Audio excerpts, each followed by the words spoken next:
Proverbs, Chapter 1. The Purpose of Proverbs.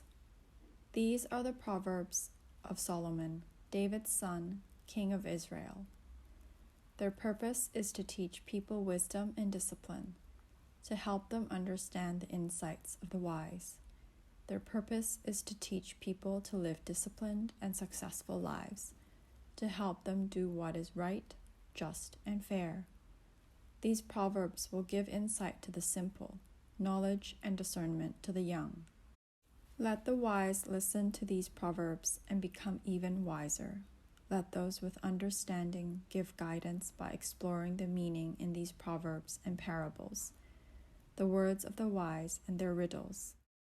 Fear of the Lord is the foundation of true knowledge, but fools despise wisdom and discipline. A father's exhortation acquire wisdom. My child, listen when your father corrects you. Don't neglect your mother's instruction. What you learn from them will crown you with grace and be a chain of honor around your neck. My child, if sinners entice you, turn your back on them. They may say, "Come and join us. Let's hide and kill someone. Just for fun, let's ambush the innocent. Let's swallow them alive like the grave. Let's swallow them whole, like those who go down to the pit of death. Think of the great things we'll get. We'll fill our houses with all the stuff we take. Come, throw your lot with us. We'll share all the loot." My child, don't go along with them. Stay far away from their paths. They rush to commit evil deeds. They hurry to commit murder. If a bird sees a trap being set, it knows to stay away. But these people set an ambush for themselves. They are trying to get themselves killed. Such is the fate of all who are greedy for money. It robs them of life. Wisdom shouts in the streets. Wisdom shouts in the streets. She cries out in the public square. She calls to the crowds along the main street, to the gathered in front of the city gate. How long, you simpletons, will you insist on being simple-minded? How long will you mockers relish your mocking? How long will you fools hate knowledge?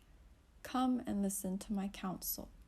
I'll share my heart with you and make you wise. I called you so often, but you wouldn't come.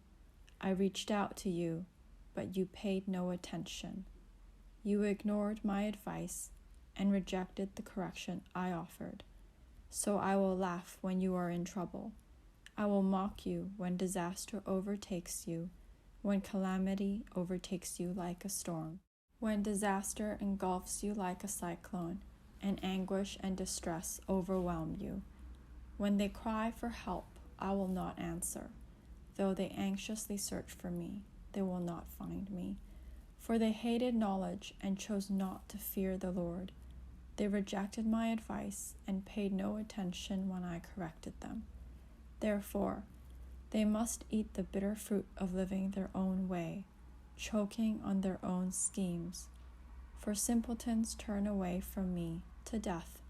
Fools are destroyed by their own complacency, but all who listen to me will live in peace, untroubled by fear of harm.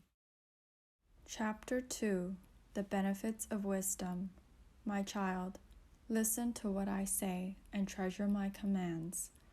Tune your ears to wisdom and concentrate on understanding. Cry out for insight and ask for understanding. Search for them as you would for silver. Seek them like hidden treasures.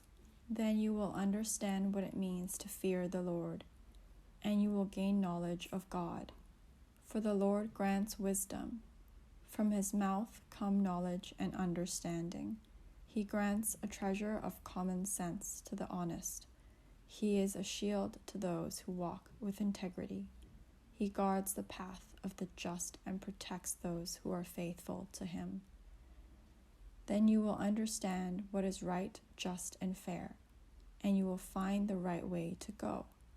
For wisdom will enter your heart, and knowledge will fill you with joy. Wise choices will watch over you. understanding will keep you safe. Wisdom will save you from evil people, from those whose words are twisted. These men turn from the right way to walk down dark paths. They take pleasure in doing wrong, and they enjoy the twisted ways of evil. Their actions are crooked, and their ways are wrong. Wisdom will save you from the immoral woman, from the seductive words of the promiscuous woman. She has abandoned her husband and ignores the covenant she made before God. Entering her house leads to death. It is the road to the grave. The man who visits her is doomed. He will never reach the paths of life. So follow the steps of the good, and stay on the paths of the righteous, for only the godly will live in the land, and those with integrity will remain in it. But the wicked will be removed from the land, and the treacherous will be uprooted.